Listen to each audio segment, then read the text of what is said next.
Quelque part dans les Pyrénées occidentales, à cheval sur la frontière entre l'Espagne et la France, on parle aujourd'hui une langue qui n'a aucune parenté connue nulle part ailleurs sur Terre, aucune. Toutes les autres langues d'Europe appartiennent à une famille. Ils partagent des ancêtres, échangent des grammaires, se font écho à travers des siècles de migration et de conquête.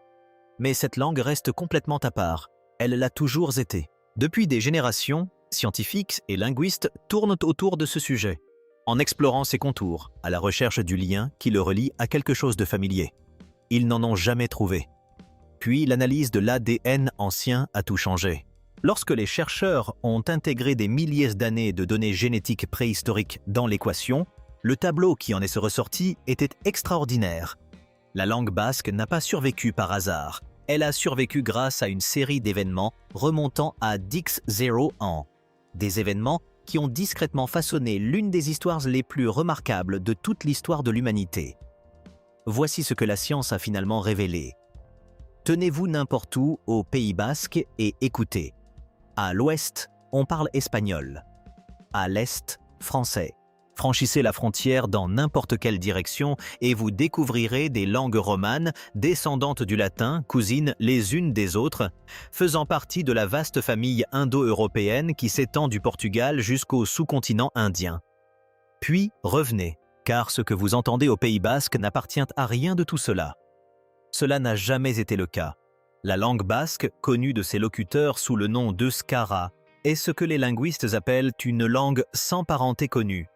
Ce terme semble technique, mais sa signification est simple et stupéfiante. Cela signifie que la langue n'a pas de parenté connue. Aucune langue mère, aucune langue sœur, aucun cousin éloigné enfoui dans un recoin oublié du patrimoine linguistique. Toutes les tentatives pour la rattacher à une autre famille de langues ont échoué. Elle demeure totalement isolée, entourée de toutes parts par des langues avec lesquelles elle ne partage rien de fondamental. Cela ne devrait pas se produire. Les langues n'existent généralement pas isolément. Elles empruntent, fusionnent, évoluent à partir d'ancêtres communs. Toute la discipline de la linguistique historique repose sur le principe que les langues sont apparentées, que si l'on remonte suffisamment loin dans le temps, on trouve la racine commune. Avec le basque, on remonte aussi loin que les preuves le permettent, et la racine disparaît tout simplement dans les ténèbres préhistoriques. Géographiquement, le Pays basque se situe à l'extrémité ouest des Pyrénées, une région compacte de montagnes boisées et de littoral atlantique qui s'étend de part et d'autre de la frontière entre le nord de l'Espagne et le sud-ouest de la France. Ce n'est pas un grand territoire, mais la langue qui y est parlée est unique en Europe. Environ 714 personnes la parlent comme langue maternelle aujourd'hui. Environ 663 du côté espagnol et un peu plus de 51 du côté français. Cela représente environ 27% de la population basque totale, une minorité au sein d'une minorité. Sur le plan politique, la langue a un statut officiel dans la communauté autonome basque d'Espagne et dans certaines parties de la Navarre. En France, elle ne bénéficie d'aucune reconnaissance officielle. Autrement dit, elle existe en marge de deux États-nations modernes, luttant pour sa survie dans un monde qui n'a pas été conçu pour elle. Mais voici ce qui rend la situation basque véritablement unique parmi les mystères linguistiques au monde. Il ne s'agit pas d'une langue récemment séparée de sa famille par un hasard historique. Il s'agit d'une langue qui semble avoir été isolée pendant une période extraordinairement longue, peut-être même avant que le monde tel que nous le connaissons ne commence à se former. Comment une telle langue peut-elle survivre? Et surtout, d'où cela venait-il au départ? La réponse, il s'avère, n'était pas enfouie dans des textes anciens, mais dans des ossements anciens. Avant l'arrivée des laboratoires d'analyse ADN, les historiens et les linguistes ne disposaient que d'un seul outil, les documents écrits. Et les documents écrits concernant la langue basque sont très rares. Ce que les chercheurs ont pu établir avec certitude, c'est que le basque descend d'une langue ancienne appelée aquitaine, parlée dans la région des Pyrénées à l'époque romaine. Nous le savons grâce à des inscriptions, des noms de personnes et de divinités gravés dans la pierre à travers ce qui est aujourd'hui le sud de la France et le nord de l'Espagne. Ces inscriptions partagent des racines communes avec des mots basques modernes. Le lien est indéniable. L'aquitain en est l'ancêtre. Cela ne fait aucun doute. Mais l'aquitanien est une impasse. Remontez le fil et la piste s'interrompt. D'où vient l'aquitanien? À quelle famille appartenait-il avant que l'expansion romaine n'absorbe tout ce qui l'entourait? Nul ne le sait. Les inscriptions sur pierre s'arrêtent et, au-delà, il n'y a que le silence. Dans ce silence, les théories ont afflué. L'une des plus persistantes est l'hypothèse vasconique, qui propose qu'Aquitanien n'était pas un survivant isolé, mais un vestige d'une vaste famille pré-indo-européenne qui couvrait autrefois la majeure partie de l'Europe occidentale. Selon cette théorie, avant que les langues indo-européennes ne déferlent sur le continent, une langue appelée vasconique était parlée depuis la côte atlantique jusqu'au cœur de l'Europe centrale. Le basque, dans cette perspective, n'est pas une anomalie. Il est le dernier vestige d'un monde presque entièrement disparu. C'est une théorie séduisante, mais non prouvée. D'autres ont souligné des similitudes entre le basque et l'ancienne langue ibérique parlée le long de la côte méditerranéenne espagnole. Ces similitudes sont réelles, mais les linguistes restent prudents. Les similitudes entre langues voisines peuvent résulter de siècles de contacts et d'emprunts plutôt que d'une véritable origine commune. Le débat n'a jamais été tranché. Certains chercheurs sont allés plus loin, établissant des liens spéculatifs entre le basque et les langues caucasiennes de Géorgie et d'Arménie, des langues non indo-européennes de l'autre côté de l'Europe.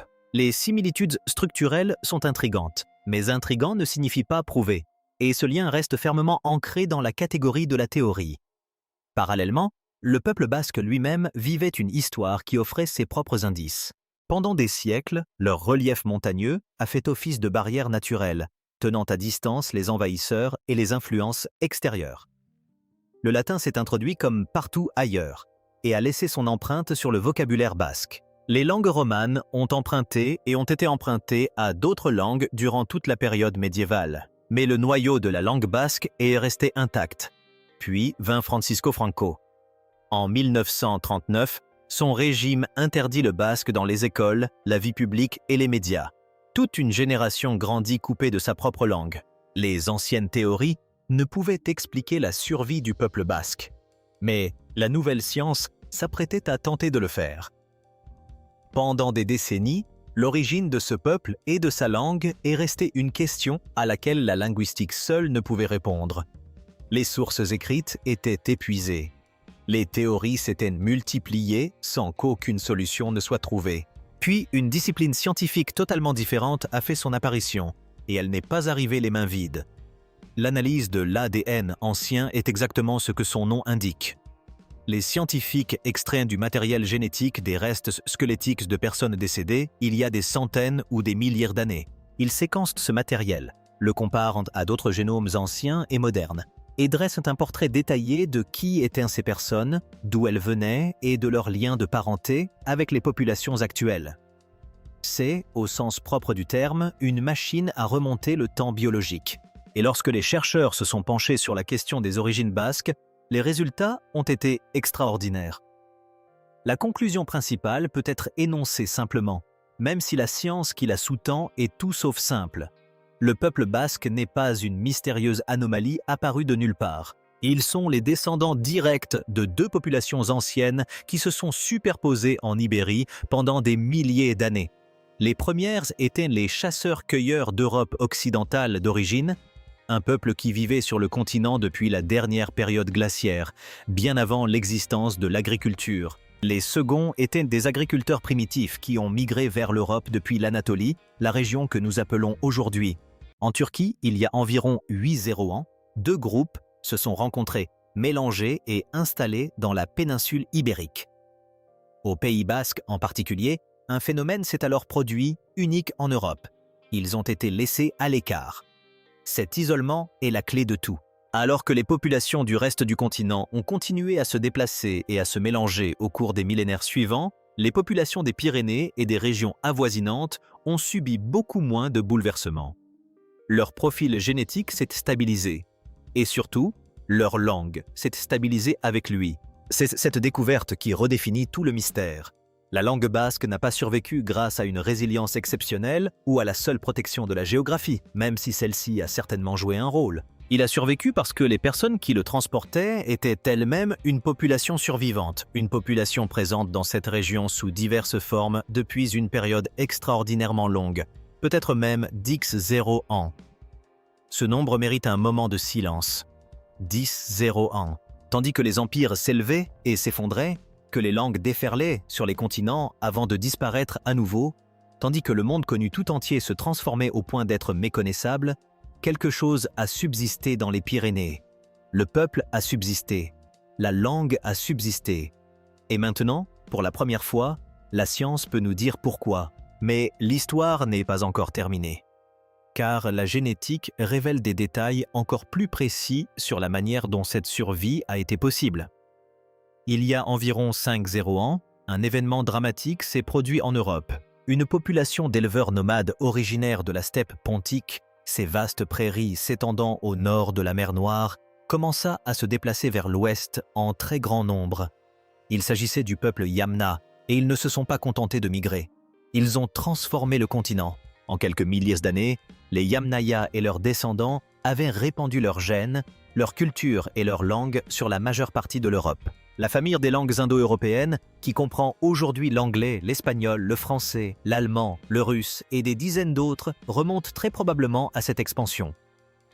Partout où les Yamnaya se sont installés, les populations qui y vivaient déjà ont été absorbées, déplacées ou génétiquement supplantées. Les chasseurs-cueilleurs et les premiers agriculteurs qui avaient bâti les premières civilisations d'Europe ont laissé derrière eux des monuments de pierre. Mais leurs langues, à une exception extraordinaire près, ont complètement disparu. Cette exception était la région basque. Des études d'ADN anciens comparant les Basques modernes à leurs voisins espagnols et français ont abouti à une conclusion aussi claire que remarquable. Les Basques modernes présentent des niveaux d'ascendance des steppes Yamnaya nettement inférieurs à ceux de pratiquement toutes les autres populations d'Europe occidentale. La trace génétique de cette migration de l'âge du bronze, qui a remodelé l'ADN de presque tous les autres habitants du continent, est présente dans le génome basque. Mais elle est atténuée, réduite, comme si la vague s'était brisée contre les Pyrénées et avait perdu une grande partie de sa force avant de pouvoir pénétrer pleinement. Il ne s'agit pas simplement d'une anecdote génétique intéressante, mais de l'explication biologique de la survie des langues. Les peuples qui ont conservé des gènes relativement séparés ont également conservé leur langue. Lorsqu'une population est absorbée par un groupe plus important, elle adopte généralement la langue de ce groupe en quelques générations. Ce phénomène s'est produit à maintes reprises au cours de l'histoire humaine. Mais lorsqu'une population conserve sa continuité génétique, elle tend également à conserver sa continuité linguistique. Le Pays basque a réussi les deux. Sa géographie l'a rendu possible. Les Pyrénées ne sont pas qu'un simple décor pittoresque. Elles constituent l'une des barrières naturelles les plus redoutables d'Europe. Un rempart de pics et de vallées profondes qui a canalisé les migrations autour du cœur basque plutôt qu'à travers lui. Les migrants des steppes qui ont déferlé sur le reste du continent ont trouvé des voies plus faciles. Les communautés pyrénéennes n'ont pas été épargnées, mais elles l'ont été bien moins que presque partout ailleurs. Ce qui a survécu de ce fait, ce n'est pas simplement une langue. Il s'agit d'un système grammatical et phonologique qui préserve, sous une forme vivante, la logique linguistique d'un monde pré-indo-européen. Un monde qui existait sur une grande partie de l'Europe avant que l'expansion Yamna ne l'efface. La langue basque n'est pas une relique, c'est une fenêtre ouverte sur le passé. Et ce qu'elle nous révèle, une fois qu'on sait où regarder, est extraordinaire. Les preuves génétiques nous disent qui sont les Basques et d'où ils viennent. Mais la langue elle-même véhicule discrètement le même message depuis 10-0 ans. Il suffit de savoir la déchiffrer. Commencez par la structure. Le basque est ce que les linguistes appellent une langue ergative absolutive. Cela signifie qu'il divise les phrases différemment de toutes les autres langues de la famille indo-européenne. En anglais, comme dans toutes les langues indo-européennes, le sujet d'une phrase est traité de la même manière que le verbe est ou non un complément d'objet direct. L'homme a marché. L'homme a vu l'enfant. Dans les deux cas, l'homme est le sujet et la grammaire le traite de façon identique. Le basque ne fonctionne pas ainsi. En basque, la forme du nom change selon que l'action qu'il accomplit affecte ou non autre chose. L'homme qui voit l'enfant prend une marque grammaticale différente de celle de l'homme qui tombe simplement. Ce marqueur, un son dur ajouté à la fin du nom, est appelé le cas ergatif. Il n'a pas d'équivalent dans les langues environnantes. Il appartient à un univers grammatical entièrement différent. Ce n'est pas un quark. C'est un fossile structurel. Il existe des langues ergatives dans d'autres parties du monde, dans le Caucase, dans certaines régions d'Asie du Sud, dans certaines langues indigènes des Amériques. Mais en Europe occidentale, le basque est unique. Sa grammaire est celle d'un monde antérieur à l'expansion indo-européenne. Un monde dont les autres langues ont été si complètement absorbées que même leurs structures n'ont pas survécu, sauf ici. En y regardant de plus près, les preuves se font plus nombreuses. Le basque est une langue agglutinante, c'est-à-dire qu'il construit son sens en ajoutant des suffixes à un radical, plutôt qu'en utilisant des mots séparés ou en modifiant le radical lui-même. L'article défini n'est pas un mot distinct placé avant un nom, comme en anglais ou en français. C'est un suffixe qui se place à la fin du nom.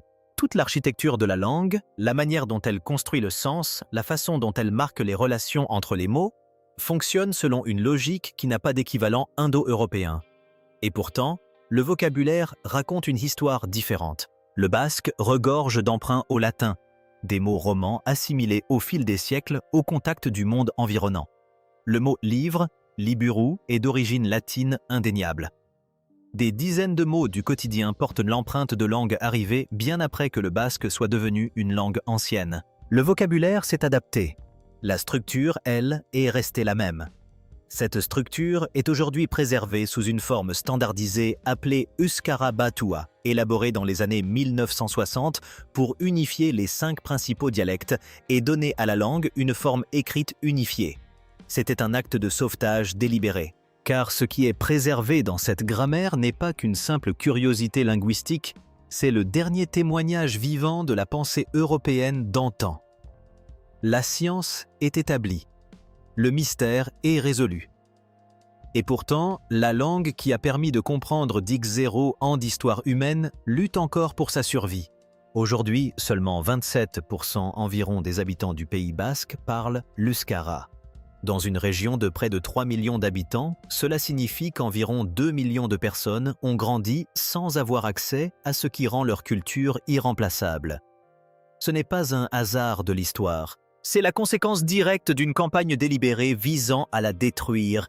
La répression de la langue basque par Francisco Franco à partir de 1939 n'a pas tué l'euskara, mais elle s'en est approchée plus que tout ce que les 10 millénaires précédents avaient réussi à faire. Toute une génération fut coupée de la langue à l'école, dans l'espace public, dans les médias.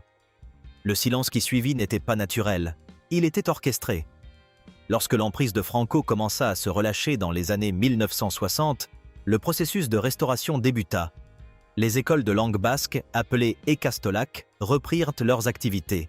La langue standardisée Euskara Batua a été développée par l'Académie de la langue basque afin de donner aux dialectes fragmentés une forme écrite commune et un avenir partagé. Du côté espagnol, les autorités régionales ont commencé à promouvoir activement l'euskara, en finançant des programmes éducatifs, en soutenant les médias en langue basque et en l'intégrant aux institutions publiques. Les résultats sont concrets.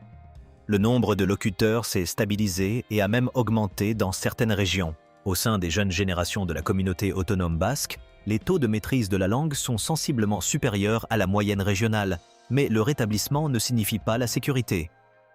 Du côté français de la frontière, l'euskara ne bénéficie d'aucun statut officiel. Il n'existe aucun programme d'immersion financé par l'État, aucune protection juridique, aucun soutien institutionnel comparable à ce qui existe en Espagne. Les 51 0 locuteurs basques francophones sont largement livrés à eux-mêmes, et la perte de leur langue ne se manifeste pas d'elle-même. Cela se produit insidieusement, génération après génération, à mesure que les enfants grandissent et choisissent la langue des opportunités plus nombreuses plutôt que celles de leurs ancêtres. Les enjeux dépassent largement les frontières du Pays basque. Si l'euskara disparaît, l'humanité perd un patrimoine irréparable. Non pas un dialecte, non pas une variante régionale d'un ensemble plus vaste, mais la seule voie survivante d'un monde linguistique qui s'étendait autrefois sur toute l'Europe préglaciaire. Chaque manuel de grammaire, chaque étude d'ADN ancien, chaque site archéologique pyrénéen minutieusement fouillé peut nous décrire l'apparence de ce monde vu de l'extérieur. Seuls les Basques peuvent le parler de l'intérieur. Les découvertes ADN ont offert à la langue basque une origine à la hauteur de son étrangeté. 10 000 ans de continuité, inscrits dans le génome et la grammaire d'un peuple qui a tout simplement refusé de disparaître. La question de savoir si ce refus se poursuit n'est plus une question d'histoire ancienne. C'est une question à laquelle on répond aujourd'hui dans les salles de classe, les cuisines et les conversations à travers les Pyrénées. 10 000 ans, c'est un nombre presque impossible à concevoir. Des empires qui semblaient immuables se sont effondrés en quelques siècles. Des langues qui dominaient jadis des continents ne sont aujourd'hui connues que de spécialistes. Et pourtant, dans une bande montagneuse compacte entre l'Espagne et la France, quelque chose a perduré. Non pas parce qu'elle ait été protégée par le pouvoir, le prestige ou l'appareil d'un État, mais parce que le peuple qui la portait, génétiquement et culturellement, ne s'en est jamais complètement détaché. Les découvertes ADN n'ont pas démystifié la langue basque. Elles l'ont rendue plus étonnante encore. Car nous savons désormais que ce qui a survécu dans les Pyrénées n'est ni une curiosité, ni un accident. C'est le dernier écho vivant d'un monde qui existait avant même que le monde que nous connaissons n'existe. Une mémoire grammaticale remontant à l'âge de pierre, encore parlée, encore enseignée, encore débattue dans les villages de montagne comme dans les appartements des villes. La question n'a jamais été d'où venait le Euskara. La question est de savoir si nous méritons de la préserver.